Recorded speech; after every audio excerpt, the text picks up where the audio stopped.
Je voudrais humblement et respectueusement ici appeler à la très haute attention du président de la transition en l'exhortant de se mettre au-dessus de la mêlée.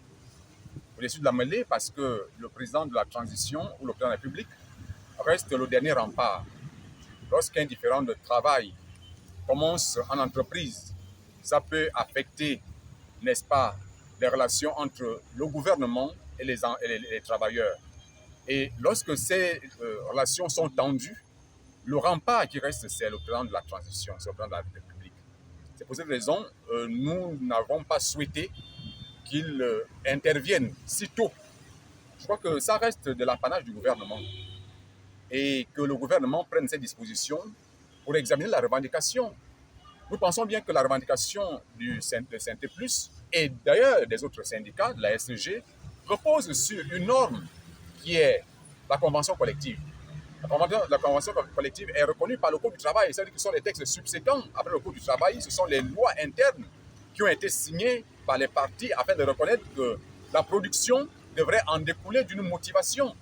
Et lorsque le CT+, revendique cette motivation et qu'en face, il n'y ait pas une oreille attentive, parce qu'il faut le dire, à partir du moment où, à quelques jours du paiement de la prime, le président du conseil d'administration ou le DG sort une note, ça veut dire que c'est l'échec de ces responsables-là. Je voudrais ici, avec hargne et vigueur, dire que le PCA et le DG ont échoué parce que ce sont eux qui ont mené, n'est-ce pas, le président de la transition à agir, je pourrais dire maladroitement. Alors, dans ce cas de figure, que dit le principe de la loi? Le principe de la loi dit que les conventions collectives telles que signées par les partis ne doivent pas être violées, sinon il faut qu'une partie dénonce. L'employeur n'a pas dénoncé. Il faut aujourd'hui que ce droit acquis leur soit versé. Si le président de la transition estime qu'il a hérité d'un pays qui était déjà en lambeaux, un pays qui était en désastre, et qu'il veut relancer l'économie, alors le principe de l'économie voudrait à ce que le président de la transition ou le gouvernement tende la main aux travailleurs pour demander la trêve. On ne peut pas bâillonner les revendications en disant si vous parlez, on vous amène au B2, si vous parlez, on vous amène en prison. Ça ne réglera aucun problème, sinon ça ne fera qu'envenimer. Barack Obama avait dit que si vous empêchez aux gens de parler, ils trouveront d'autres moyens pour en parler. Et c'est ça le risque.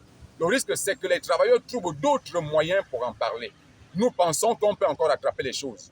Le B2 ne réglera pas la question salariale. Le B2 ne réglera pas le différend du travail.